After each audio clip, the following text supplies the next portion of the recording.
I'm Marcy Markusa, and on our podcast today, we are going to play you an entire interview with Premier Wab Kinew.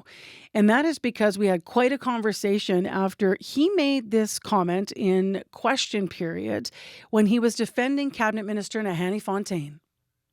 Go tell the people who are going to gather here this afternoon that you should not be protesting a Minister of the Crown's right to serve the people of Manitoba. And I would say to the goofballs out front, if you have an issue, you have an issue with me. I am the one who decided to keep this minister at the cabinet table. Member's time has expired.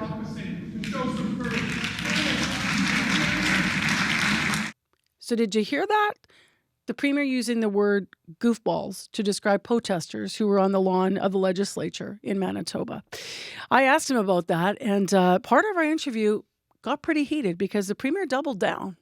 And I'm going to stick up for the members on our team. So I just want to speak on behalf of Manitobans because that's my job, as you know. Mm-hmm. So you say you want to take down the temperature in politics. Just a minute. We have Speaker Tom Lindsay speaking at length yesterday about decorum on both sides of the chamber at length, saying no other workplace would tolerate the kind of behavior that the politicians right now have been displaying. So I appreciate the moment, but he's setting up the whole next time. He was talking about heckling. Session here. Well, what's your responsibility as Premier, I guess, to model that behavior? And is it a concern for you then? If you're saying that they're rage farming, is this a concern for you? What do you say to Speaker Lindsay, who says this is becoming a problem? I think there's two separate issues, Marcy. Welcome, everyone. This is Manitoba. So we're going to hear more of that exchange in a moment on the podcast. Happened a little later in our interview. Premier Wab Kinew was in because it's been 2 years, October 2025, since he and his NDP took over the government here in our province. And he ran on healthcare. So we do begin talking a lot about healthcare. But part of the purpose of us leaning into what's been going on with Cabinet Minister Nahanni Fontaine is because her office on Main Street had a fire on the morning of Truth and Reconciliation Day, September 30th. And she has been embattled in a number of things with the public of late, and that is what led protesters to be on the lawn of the legislature. We also get into wider issues of decorum and get the Premier's take on what is happening with the exchanges between all the political parties. So quite a discussion is coming up on the show. If it's your first time with us on This is Manitoba, thanks for being here. Let's get started. Here's my interview with Wab Kinew. Oh, good morning. Good morning. So 2 years out from the election, the data provincially, you know these numbers. It says wait time for surgeries up compared to last by the numbers. The median wait for an MRI, CBC just did reporting, is the highest it's been since 2019. Manitoba Nurses Union say they see no improvement in ER wait times. And Nichelle, we have a clip of this. Nichelle Desoleil is a family physician in Neepawa. This is a short clip, Premier, president of Doctors Manitoba. This is what they said when asked about ER wait times. ER wait times are they're like a signal of the rest of the healthcare system, a canary in the coal mine. This represents a healthcare system that isn't currently equipped to meet patient needs. So what do you say to Manitobans who feel that almost 2 years since your party formed government, that healthcare now is as broken as it ever was in this province? And in some ways, some are saying it's even worse. Well, the first thing I'd say is in Manitoba today, you can now use your new plastic health card to go online and book an appointment with a doctor or a nurse practitioner at one of the many, many clinics that we've opened, not just in the city. There's probably more than a half a dozen places taking appointments in the city, but also Brandon, Selkirk, Steinbach, and more to come. So there's definitely a lot of ways that you can skip the emergency room if it's a less serious condition or the urgent care. We brought back an urgent care style service at the Misericordia. We brought back an emergency department to communities like Carberry. So we are in the process of rebuilding healthcare and fixing it. But when we ran for office, we were very clear that it took 7 years of cuts to get into this situation. It is going to take time for us to get out of the situation. The things that I'm pointing to are some of the early signs of success. Another major sign of success so far are the staffing numbers. We got 3,400 more people working on the front lines, even after you account for retirements and people who've left the profession for, say, personal reasons, things like that. 1,100 of those are nurses. 285 of them are physicians, and they're throughout the province too. But the thing is, when you had a previous government that was closing emergency rooms and cutting nurses, that means not only were we losing healthcare capacity, but you have to set that against the backdrop of the population was growing in Manitoba over the same time. So not only were we losing healthcare, but we were also failing to keep up with the needs of the population. So the situation that we're in now is we're putting the time and focus onto the staff, because all the other stuff we want to do, as you say, diagnostic tests, emergency room waits, other aspects of the That's for healthcare Manitobans, system. really. That's where they want to see 100%. the change. And if you want to move the needle on those outcomes for people, actually, I would also say the outcomes are like the general health of the population too, diabetes rates, cancer rates, heart disease rates, things like that. But you need the staff is the point that I'm making. And so that's where we've been focused on these first 2 years. Can I ask you a really simple question, though? Is fixing healthcare harder than you thought it would be when you became premier? No, because we ran saying this was going to take multiple years to fix. And so I think it's important that when we said something like we're opening a new emergency room at the Vic, we said that would take probably 4 years, and we'd only do it if we had the staffing. If you go back to our announcements in the election campaign, we said we're only going to reopen the Vic if we have the staff to do it. Well, here we are 2 years in, we do have the staff to do it. Are you frustrated, and so though? the shovels in the ground for the Vic will be happening this year. I got to ask that, because when you hear Dr. Desailly points to ER wait times as being an indicator of how sick the healthcare system is, and you hear the reports about those outcomes and the times, and you know Manitobans are upset about it. They're waiting. They're stressed, and all these things are coming out. How should people be judging your success? Well, I hope Manitobans hold us to a high standard. Everyone deserves to have the best access to healthcare. Manitobans are reasonable people and mature in their outlook, and I think that they understand that when you had a government that closed 3 of the biggest emergency rooms and ICUs in the province and fired hundreds of nurses, that's going to take time to fix. When is it fair, though, for people to start judging your government to just on day one, 2 years ago? It was when we were and sworn not in. the PCs, though, because But if we want to understand why it takes time to fix healthcare, you have to understand the problem. Same way in health, if you want to understand, how do you move the needle on health outcomes for Manitobans, you have to understand the causes. And so we've made, investments in school nutrition programs because we know that that's a social determinant of health. Yep. We're making investments in keeping the population healthy. Well, the cause of a sick healthcare system is a PC government. So it's important Manitobans keep that in mind. Just last here on healthcare, in terms of some of the things we've mentioned where those gains are not but it's a lagging indicator, right? But I want to know, so in 2 for years, us to be able to see the outcome 2 years from now, right now we have to be focused on the staffing. So in 2 years from now, Premier, if you were to look at one of those outcomes, if it's ER wait times or MRIs, or which outcome do you believe your government can achieve with some real data that improves the healthcare system on those front lines? All of them. I want all of them to be better. That's the standard. That's the goal. And ER wait times, for sure, that's the one that we always get measured on in the media, so we're going to show results there too. But the point that I'm trying to convey is this. It took 7.5 years to cause many of these problems. They were exacerbated by COVID, but they were caused by policy decisions by the PCs. It's probably going to take a few more years for us to turn this ship around. In the meantime, there's tons of positive things we can point to in healthcare. New plastic health cards, new clinics, hundreds more physicians, hundreds more nurses. And again, if Manitobans are serious about improving health outcomes, which I know they are, then we have to maintain the current trajectory of adding staff and adding services. We're starting to see the ship turn around. It sounds like you're asking people to wait, to be patient. I'm asking Manitobans to hold me accountable every single day that I'm in office, but to recognize that this is a long-term project. And the way you execute on long-term projects is consistency over multiple years. And so the biggest risk to healthcare, I would say right now, is if we abandon the current initiative of staffing up and adding services like we've been doing for the past 2 years.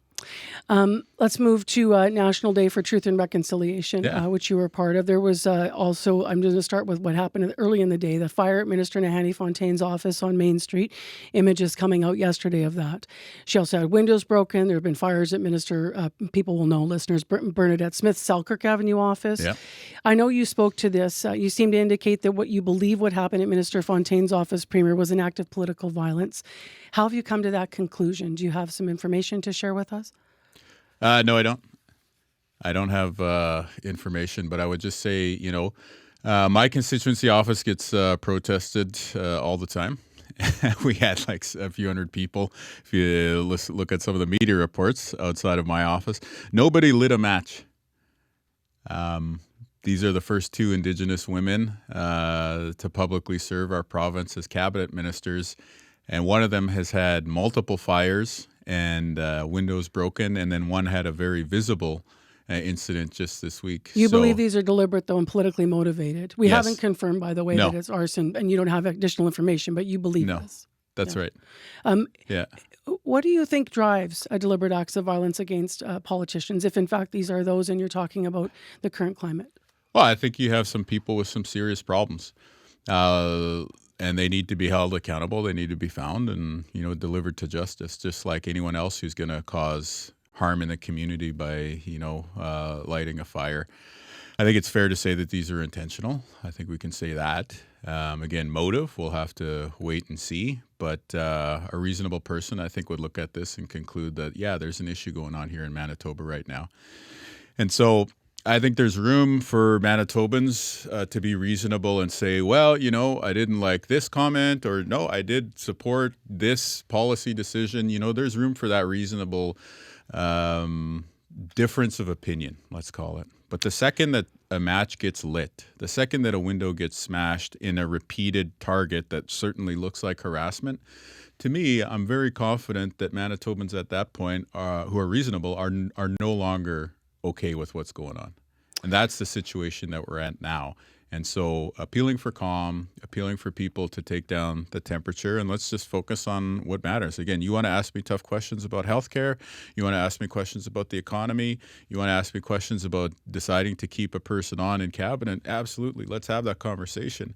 But there is a particular responsibility that we have as politicians to not amplify divisions in the society. And yesterday, when you have the PCs come back into the chamber and on the one hand try to say, we got to condemn political violence, and then take a run at Nahanni again, the day after her office was set on fire and the day of a rally targeting her personally, I think that that's irresponsible. And I think that does cross the line. So the PC should give their head a shake and take a step back. I need to play something from question period, though, because there's this clip yesterday after you faced criticism from the opposition leader, Wab Kinew, over your government's record on crime. At the time, this protest against Minister Fontaine was planned for outside the ledge, and this is what that sounded like. Go tell the people who are going to gather here this afternoon that you should not be protesting a Minister of the Crown's right to serve the people of Manitoba. And I would say to the goofballs out front, if you have an issue, you have an issue with me. I am the one who decided to keep this minister at the cabinet table. Time has expired. I do wonder if this morning you regret calling the protesters outside, quote, goofballs? No, I don't. Because, well, first of all, it's not all Shakespeare when you're in question period. And to the point that I'm making here, if you had an issue with me keeping Nahanni in cabinet or you did not this past week, that is fair game. That's reasonable. And the PCs up till maybe Monday evening could have engaged with that. But the second that a match was lit targeting this person's office, so you took serious exception with the timing, putting the safety of their staff, putting the safety of this public servant at risk, to me, there is now a responsibility not only on the part of those protesters to probably think twice about whether they should have held that event, but also on the PCs to raise this. And here's the thing about question period. When you have somebody stand up on the PC side and say, oh, yes, we have to put aside divisions and we have to, not engage in actions like rage farming. And then you have their leader stand up a few minutes later and rage farm, to use their term, and to try and take a political act of violence in our community and turn it around to some attempt to score points. Yeah, I'm going to respond. I have two ministers of the Crown who are in tears. I am not just the Premier of Manitoba. I am the leader of a team. And if you come for one of us, you're coming for all of us. And I'm going to stick up for the members on our team. So I just want to speak on behalf of Manitobans because that's my job, as you know. Mm-hmm. So you say you want to take down the temperature in politics. No, just a minute. We have Speaker Tom Lindsay speaking at length yesterday about decorum on both sides of the chamber at length, saying no other workplace would tolerate the kind of behavior that the politicians right now have been displaying. So I appreciate the moment, but he's setting up the whole next time. He was talking about heckling. Session here. Well, what's your responsibility as Premier, I guess, to model that behavior? And is it a concern for you then? If you're saying that they're rage farming, is this a concern for you? What do you say to Speaker Lindsay, who says this is becoming a problem? I think there's two separate issues, Marcy. Okay. Again, here's the thing. There is reasonable debate to be had over whether or not you agree with my decision to keep Nahanni in cabinet. But the second that crosses a line into threatening her life, the life of her staff, it's no longer reasonable. And I will respond directly and I will respond forcefully to people who threaten the safety and security, not just of people on my team, but people in the society generally. And what about the other issue then, to decorum and to this? But I think it's important that we acknowledge this point. We agree that there's room for reasonable debate. And when actions happen in the community that go beyond that, do we agree that that is not reasonable? Well, I think the Manitobans watch politicians, and right now they feel like there's an undercurrent of some kind of anger and ugliness, and that it might be between maybe the leader of the PCs. No, Marcy, listen. The people that I was characterizing in that way are folks who decided to show up in a very direct, but you said there's two issues that Tom Lindsay is speaking to, yeah. Right? So I'm asking you about the general decorum overall. No, but I want to make sure that we understand this point here too, just like as two Manitobans who are talking right now. The point that I'm making is this. There was an act in the community following a summer of acts against two ministers of the Crown and threatening you feel that your tone staff. In that moment that was justified. That's what you're saying? 100%, because listen, it's reasonable to call into question my decision to keep somebody at the cabinet table. It is not reasonable for somebody to be lighting fires. It is not reasonable for somebody to be smashing windows. And when it comes down to somebody then deciding, well, even after on Orange Shirt Day, when a fire was lit in the community, I'm still going to go ahead with a public event, personally targeting that same person. Is that reasonable? So you're saying... I'm asking, do we think that's reasonable? I'm not here to answer questions, Premier. I'm really not. I am not I'm elected. here to have a conversation. Yes, I know that. Yeah. So we know that you believe that it's not reasonable, and you've suggested that your tone was in response to that, and that's why your tone was there. Yeah, again, I was trying it to is push unreasonable. I was trying to push us to the wider decorum question, and whether or not there's something moving forward that should be a concern for Manitobans. No, it's fine. Like, again, if the speaker wants to make his speech, that's fine. But the leader of the opposition, the leader of the PCs, should not be trying to capitalize on this. Again, if you agree what I said about the person organizing the rally or people organizing the rally being unreasonable, then I think you should also extrapolate that the leader of the opposition is being unreasonable. Are you suggesting the tone of the PCs then somehow 100%, yes, contributed to what happened at your minister's offices? No, I'm suggesting that their tone is contributing to a degradation of unity in our society. And this is not an isolated incident. They ran on standing firm against the landfill search. The current leader of the opposition was the poster child for attacking trans people in our society during the last election.